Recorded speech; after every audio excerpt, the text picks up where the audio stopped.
Welcome to r/Tales from Tech Support, where we get to have a little chuckle at the technologically disadvantaged. Like me. I'm Uncle Reddit, and have I got a story for you. Well, hey everybody, welcome back to the channel. Yeah, he really hates that camera, but he's tolerating. A couple more days, we should know something about our retail shop, if we'll know whether or not we're going to be able to sign a lease and stay, or if we're going to have to move. I thought I was going to have to move, but we may have worked out a deal. Only time will tell at this point. Anyway, thanks for everybody that gave me well wishes about that, and let's read some stories. Ticket.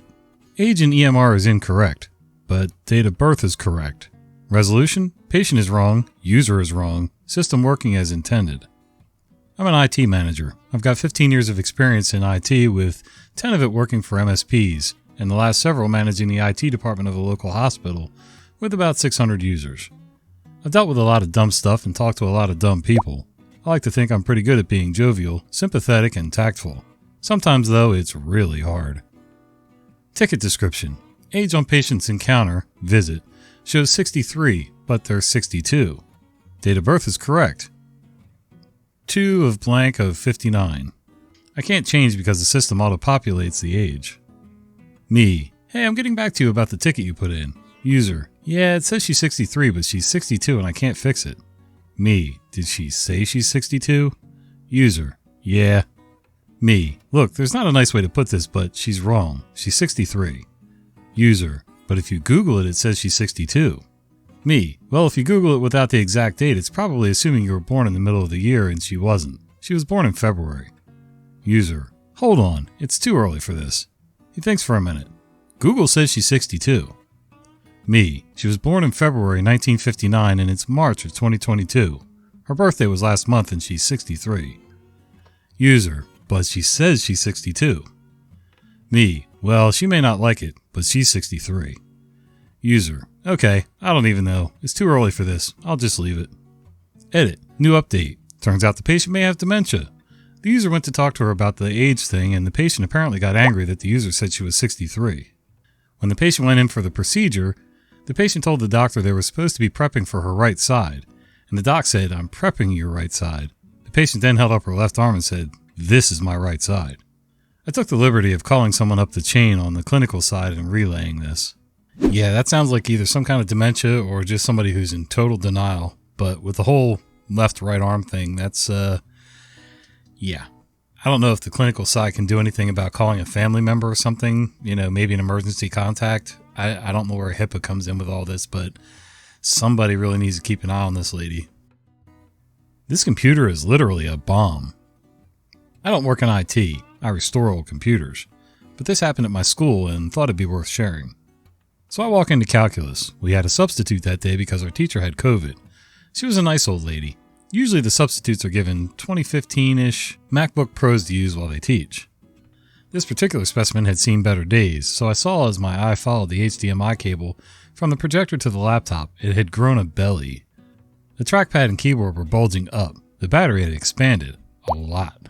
At this point, everyone was still getting ready. The sub was taking attendance, and I went, "Oh no," under my breath. I stood up and blurted, "This is literally a bomb. This computer is a certifiable bomb." I regained my sanity and said something to the effect of, "The battery has expanded. It's bulging against the frame. These can explode. You should get IT to give you a different computer." So the sub gets on the phone with IT, which was really another teacher. We'll call him Mr. M, who had been providing the laptops. At this point, everyone in the class is either silent or laughing at me with variations on, "It's a bomb."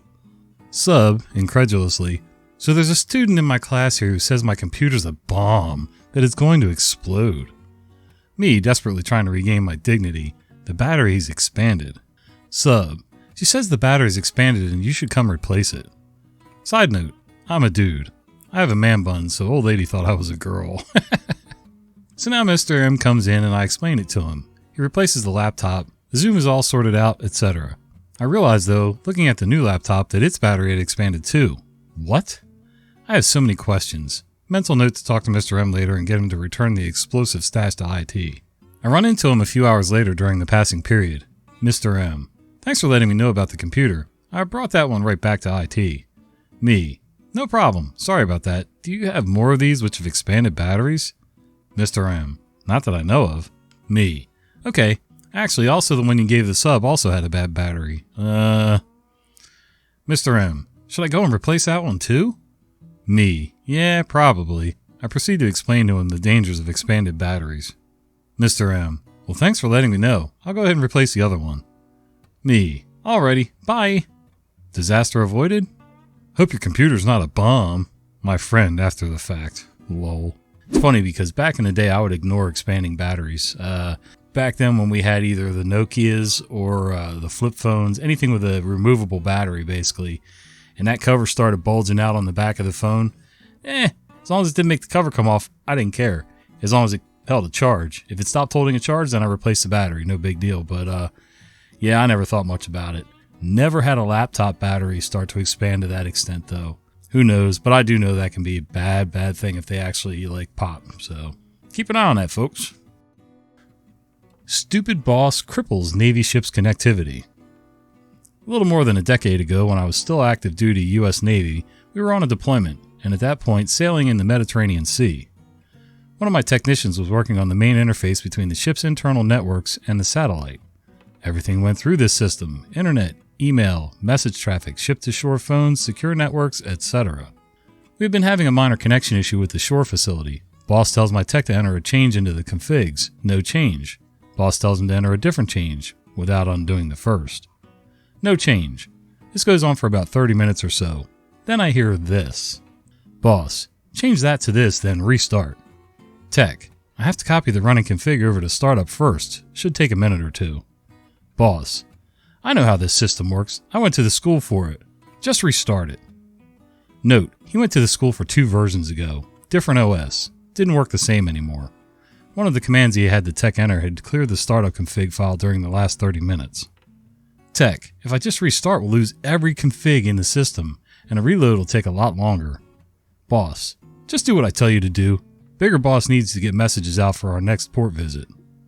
Note, I had talked to Bigger Boss earlier in the day. He was glad to not have a ton of emails coming in and couldn't care less. Tech, just let me copy this and I'll restart. Boss, just get out of my way and I'll do it. Tech walked over to me and said we'd better open the safe and get the backup configs ready. We entered our combos in the safe and pulled the disk. I looked at the sleeve and the date of the last backup was after we left Homeport. No big deal. Boss, what the F? I can't get into anything now. We walk over, disk in hand, and get ready to reload everything. Pop the disk in, pull up the file just to visually verify everything, and the file has only the header, nothing else. I ask Boss, who according to the log did the last backup. It's an easy process and he usually always took the easy ones because, well, Boss.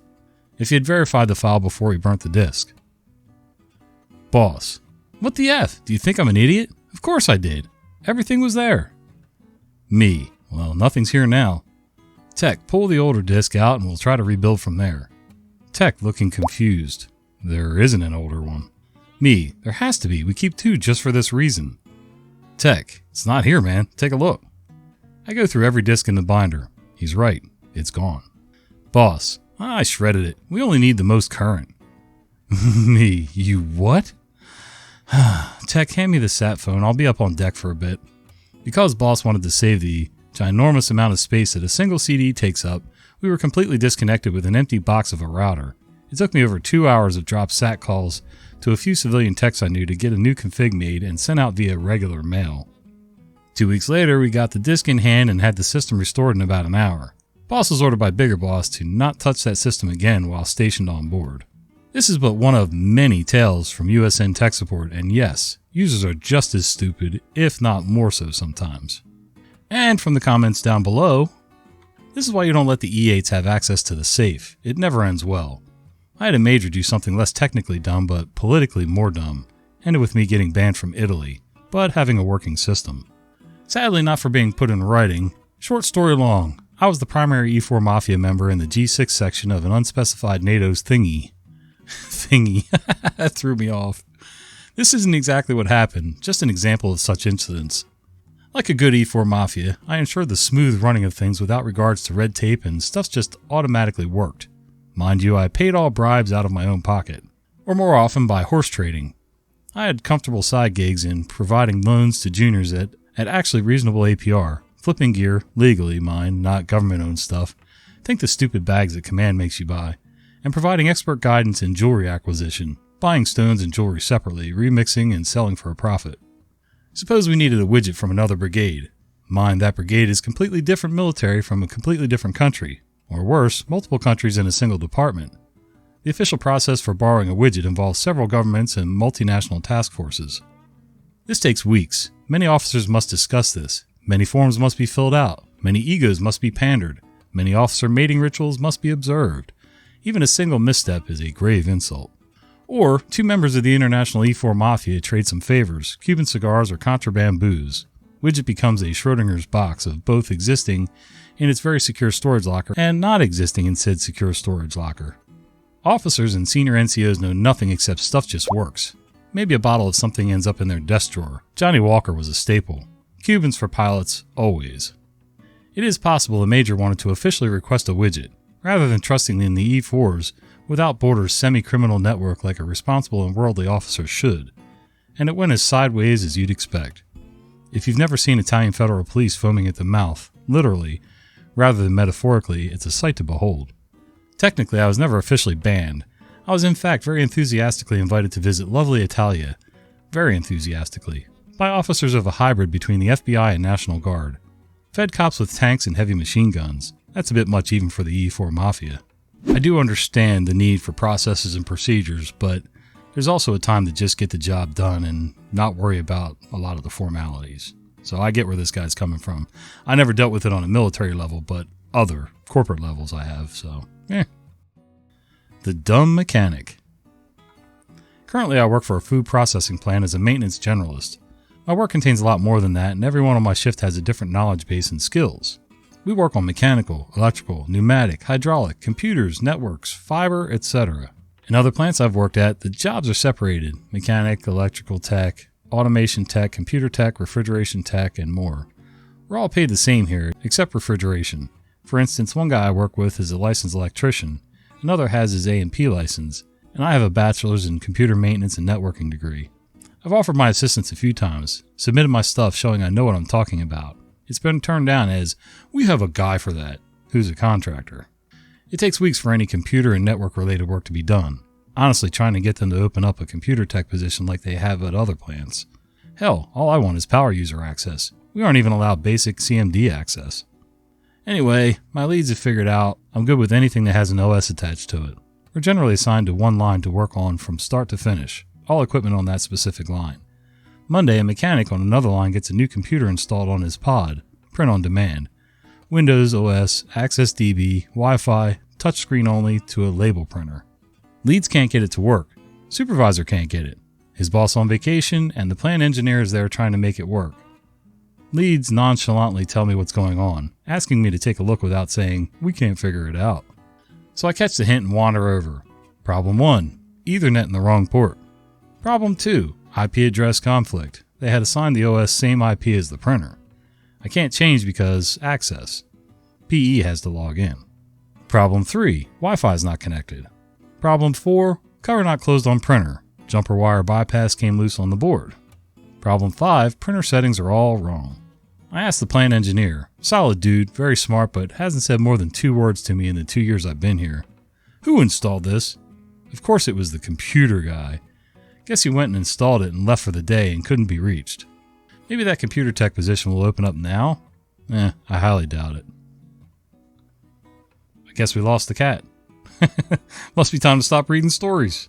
It's funny, I've worked in places where everybody had a specialty, and none of them were supposed to cross. In fact, union construction sites are like that too, you know. Carpenter's a carpenter, a mason is a mason, electrician, so on and so on.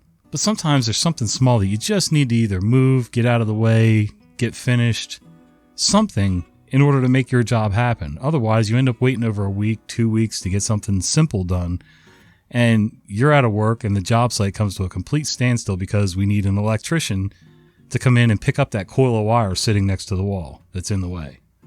Amazing. Well, hey guys, I hope you enjoyed these videos, and if you did, do me a favor. Click this one right here. I think you're going to enjoy that one too. See ya.